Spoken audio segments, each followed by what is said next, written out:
దేవుని నామానికి స్తోత్రం కలుగును గాక. ఈ ఉదయకాలం ముందు దేవుని సన్నిధిలోకి రావడానికి దేవుడు తన కృప చూపించినందుకు ముఖ్యంగా దేవునికి మనం కృతజ్ఞత చెల్లించుకుందాం. ఈ రోజు దేవుడు మనకు అనుగ్రహించిన వాక్యం ఏంటంటేను, మన దినములు క్షేమంగాను సుఖముగాను ఉండాలంటే ఏమి చేయాలి? మనం దినాలు క్షేమంగాను సుఖంగాను గడపాలంటే మనం ఏం చెయ్యాలని ఇక్కడ దేవుని వాక్యం మన ఏంటి సెలవిస్తుందో మనం చూద్దాం. ఏంటంటే ఈ భయంకరమైన రోజుల్లోనూ నిజంగా మానవుడు సుఖంగా సంతోషంగా ఉండాలంటేను ఎన్ని లేని రోజులు మనం చూస్తున్నాం. కాబట్టి మనం ఏంటంటే ఈ లోకంలోని సంతోషంగా సుఖంగా జీవించాలని ప్రతి మానవుడు కోరుకుంటాడు. ఎవరు కోరుకోకుండా ఎవరు ఉండరు. ప్రతి ఒక్కరు కూడాను సంతోషం సుఖం కావాలని, వాళ్ళ జీవితం వెళ్ళబుచ్చాలని ప్రతి ఒక్క మానవుడు కూడా కోరుకుంటాడు. అయితే ఈ సంతోషం, ఈ ఆనందం మనం కోరుకుంటుంటే, మనం జీవించాలంటే మనం ఏమి చేయాలి? ఇక్కడ ఏం చెప్తుందంటే యోబు గ్రంథం 36:11 సెలవిస్తుంది ఏంటంటే, వారు ఆలకించి ఆయన్ని సేవించేడలా తమ దినములను క్షేమముగాను తమ సంవత్సరములను సుఖముగాను వెళ్ళబుచ్చెదరు. వారు ఆలకింపని ఏంటంటున్నాడంటేను, ఆరు తమ దినములు క్షేమముగాను తమ సంవత్సరములను సుఖముగాను వెళ్ళబుచ్చుదురు. ఎవరు? దేవుని మాట ఆలకిస్తానంట. మనము దేవుని యందు భయభక్తులు కలిగి జీవిస్తే, దేవుని మాట మనం ఆలకిస్తే మనకేంటవుతుందంటేను, ఆయన మనకి తోడై ఉంటాడని దేవుని వాక్యము సెలవిస్తుంది. ఆయన యందు భయభక్తులు గల ఎవరు జీవిస్తారో వారు సుఖంగా ఉంటారట. ఆ పాపం విడిచి దండని ఆయన ఆజ్ఞ ఇచ్చున్నాడు. అయితే ఎవరైతే పాపమును విడిచి ఆయన సంధిలోకి వచ్చి పాపాన్ని విడిచి మనం ఆయన సంధిలోకి రావాల్సిన వారమై ఉన్నాం. దేవుని యందు భయభక్తులు కలిగి జీవించిన వారమై ఉన్నాం. కాబట్టి మనం పాపాన్ని ముందు మన పాపాలన్నింటినీ కూడాను విడిచిపెట్టాలి. మన పాపాలు పాపాలు మనకు దేవునికి విరోధంగా దేవునికి ఇష్టం లేని జీవితం మనం జీవిస్తున్నాము, అవన్నిటిని కూడా మనం ఏం చేయాలి?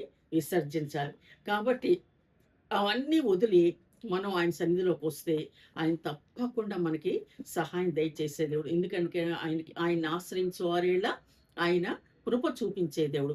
పాపం వలన క్షేమము సుఖంగాను ఉండలేదు. కాబట్టి ఏంటంటే పాపం వలన మనం క్షేమంగాని సుఖంగాని మనం ఉండలేం. కాబట్టి మన పాపాలని మనం విడిచిపెట్టవలసిన వారమై ఉన్నాం. కాబట్టి ఎప్పుడైతే మన పాపాలని విడిచిపెట్టి ఆయన సన్నిధిలోకి వస్తామో, ఆయన మనల్ని ఏం చేస్తాడంటేను సంతోషించేవాడే ఉన్నాడు. కాబట్టి మనకి ఆయన కాపరిగా తోడుగా ఉంటానంటున్నాడు. ఎప్పుడు ఆయన యందు భయభక్తులు కలిగి జీవిస్తే, ఆయన్ని ఆశ్రయిస్తే ఆయన తప్పకుండా మనకి అన్ని విషయంలో సహాయం చేస్తానని ఆయన సెలవిస్తున్నాడు. కాబట్టి మనం ఆయన యందు భయభక్తులు కలిగి జీవించడానికి ప్రయత్నిద్దాం. అయితే ఆయన యందు భయభక్తులు కలిగి జీవించాలి అంటే ఒక 3 సూత్రాలు మీకు నేను చెప్తాను. 3 సూత్రాలు. సూత్రాలు ఏంటంటేను, మొదటిగా దేవుని వాక్యం అనుదినము మనం చదివే వారంగా ఉండాలి. ఎవరైతే దేవుని వాక్యానికి విధేయత కలిగి జీవిస్తారో, ఎందుకంటే వాక్యమే దేవుడు, ఆది యందు వాక్యం ఉండను, వాక్యము దేవుడై ఉండనని ఆయన వాక్యము సెలవిస్తుంది. కాబట్టి వాక్యమై ఉన్న దేవుణ్ణి అనుదినము మనం అనుసరించే వారంగా ఉండాలి. అనుదినము చదివే వారంగా ఉండాలి. చదివితే కదా అనుసరిస్తాం. కాబట్టి మనం అనుదినమును ఆయన వాక్యాన్ని చదువుతూ ఆయన్ని అనుసరించే వారంగా ఉండాలి. ఎప్పుడైతే ఆయన వాక్యాన్ని చదువుతూ అనుసరిస్తామో, ఆయన మన యందు కనికరం చూపించే దేవుడు, దయను చూపించే దేవుడు. రెండవదిగా ఏంటంటేను, మనం ఏం చేయాలి? ఆయన సంధిలోకి వచ్చి ప్రార్థన చేసే వారంగా ఉండాలి. వాక్యం చదవడమే కాదు కానీ ఆయన యందు భయభక్తులు కలిగి ఆయనకి ప్రార్థన చేసేవారుగా ఉండాలి. ఎందుకంటేను వాక్యము తండ్రి ఏంటంటుందంటేను, మన పరిస్థితులనంటే ఆయన వాటి ఆ ప్రార్థన మన పరిస్థితుల్ని మారుస్తుందని ఆయన వాక్యం సెలవిస్తుంది. కాబట్టి మనం ప్రార్థన చేస్తే మనకున్న క్లిష్ట పరిస్థితుల నుంచి, మన ఒక భయంకర పరిస్థితుల నుంచి, అన్నిటి నుంచి మనం తప్పించబడాలంటే ప్రార్థనే మూలాధారం. మొదటగా మనం ఏం చేయాలి? ఆయన వాక్యాన్ని పఠించాలి. రెండవదిగా ఆయన్ని ప్రార్థించాలి. మూడవదిగా ఏంటంటే ఆయన యందు విశ్వాసం కలిగి జీవించే వారంగా ఉండాలి. ఆయన యందు విశ్వాసం కలిగి మనం జీవిస్తేను ఆయన మనల్ని ఏం చేస్తాడు? కాపాడే దేవుడై ఉన్నాడు. ప్రతి విషయంలోని మనల్ని ప్రతి కష్టాల్లోంచి, బాధల నుంచి, వేదనల నుంచి ఆయన తప్పించే తండ్రిగా ఉన్నాడు గాబట్టి, ముఖ్యంగా ఈ 3 సూత్రాలను మీరు అవలంబించండి. ఈ 3 గాని మీరు అవలంబించారంటే, మీ జీవితాల్లో మీరు ఆశీర్వాదాలు చూస్తారు. ఏంటంటేను, మొదటగా ఆయన వాక్యాన్ని మనం దినము ఆయన వాక్యాన్ని చదివే వారంగా ఉండాలి. ఆయనకి ప్రార్థించే వారంగా ఉండాలి. ఆయన యందు విశ్వాసంతో ఆయన్ని సేవించే వారంగా మనం బ్రతకడానికి మనం ప్రయత్నిస్తే, మనం ఈ లోకంలో ఉన్నంత కాలం ఏంటి ఏంటి ఏంటి ఎలాగ బ్రతుకుతాం మనం? ఎలాగ బ్రతకగలం? సంతోషంగా, క్షేమంగా మనం మన జీవితాన్ని ఎందుకంటేను ఆయన అటు ఆ 3 పద్ధతులు మనం పాటిస్తున్నప్పుడు ఆయనకి ఎక్కడికెళ్తాడు ఆయన మన దగ్గరే ఉంటాడు.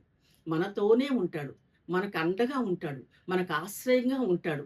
ఆయన సమస్తమైన వాటిలో మనకేం చేస్తాడు? సహాయం చేస్తాడు గాబట్టి, అటువంటి గొప్ప ధన్యత మనకి లభించాలంటే, అటువంటి దేవుడు మనతో ఉండి, మనల్ని నాట పట్ మా మ మనకు సమస్తమైన కార్యాల్లో జయం అనుగ్రహించాలంటే, మనం ఏం చేసేవారంగా ఉండాలి? ఇవన్నీ కూడాను ఆయన వాక్యం చదువుతూ, ఆయనకు ప్రార్థన చేస్తూ, విశ్వాసంలో ఆయనందు అనుసరించే వారంగా మనం అంటూ ఉంటే, దేవుడు ప్రతి ఒక్క విషయంలో మనకి సహాయం దయచేస్తాడు. అటువంటి ధన్యత, భాగ్యం దేవుడు మనకందరికి అనుగ్రహించిన గాక. చిన్న ప్రార్థన చేసుకుందాం. పరిశుద్ధం గల తండ్రి, కరుణగల రాసా, దయగల తండ్రి, కృపగల దేవ, గొప్ప తండ్రివి, గొప్ప దేవుడు నాన్న. నాయన సహాయం దయచేయండి అయ్యా. నిజమైన ప్రభు నీలో అందు భయభక్తులు కలిగి జీవిస్తే నాయన ఎన్నో ఆశీర్వాదాలు మా ముందు ముంచారు ప్రభు నా తండ్రి. అనుదినము తండ్రి ఈ రోజు నువ్వు ఇచ్చిన వాక్యం ద్వారా అనుదినము నీ వాక్యాన్ని ధ్యానించుకొని నీకు ప్రార్థన చేస్తున్నది నీ యందు విశ్వాసంతో జీవించడానికి నీ కృపను, నీ సహాయను, నీ బిడ్డలమైన మాకు అనుగ్రహించండి నా ప్రభా. ఈ 3 పాటిస్తే నా ప్రభా, నువ్వు ఎల్లప్పుడూ మా తోడుగా ఉంటావు నాన్న, మా నీడగా ఉంటావు నాన్న, మా ఆశ్రయ దుర్గంగా ఉంటావు నాన్న, మా ఎత్తైన కోటగా ఉంటావు కాబట్టి నా ప్రభా. నాయనా మేము ఎల్లవేళలా నీ వాక్యం చదివేవారంగా, ప్రార్థించేవారుగా, నీ ఎందులో తండ్రి నా ప్రభు నాయన విశ్వాసంతో నిన్ను అనుసరించేవారుగా ఉండేటట్లు నాయన నీ భార్యని ధన్యతను మాకు ప్రసాదించి నడిపించండి.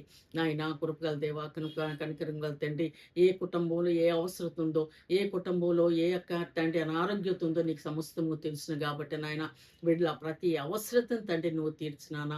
నాయన ప్రతి ఒక్క అనారోగ్యత నుంచి నీ బిడ్డను తండ్రి నాయన దూరపరిచిన ప్రభా, నీ రక్త ప్రోక్షణ ప్రతి అవయవాల్లో తండ్రి ప్రోక్షింపజేసి నాయన నీ రక్తంలో ఒక ప్రతి బిడ్డను కడిగి శుద్ధీకరించి సంపూర్ణ స్వస్థత ఆరోగ్యంతో ప్రతి ఒక్క బిడ్డ నింపి నడిపించి నీ కృప చూపించండి. సహాయం దయచేయండి తండ్రి. నాయన నీ కృపలో మమ్మల్ని భద్రపరచమని, ఈ దీన భేద ప్రార్థన అంగీకరించమని యేసయ్య నామమున కొంచున్నాం తండ్రి. ఆమేన్, ఆమేన్, ఆమేన్.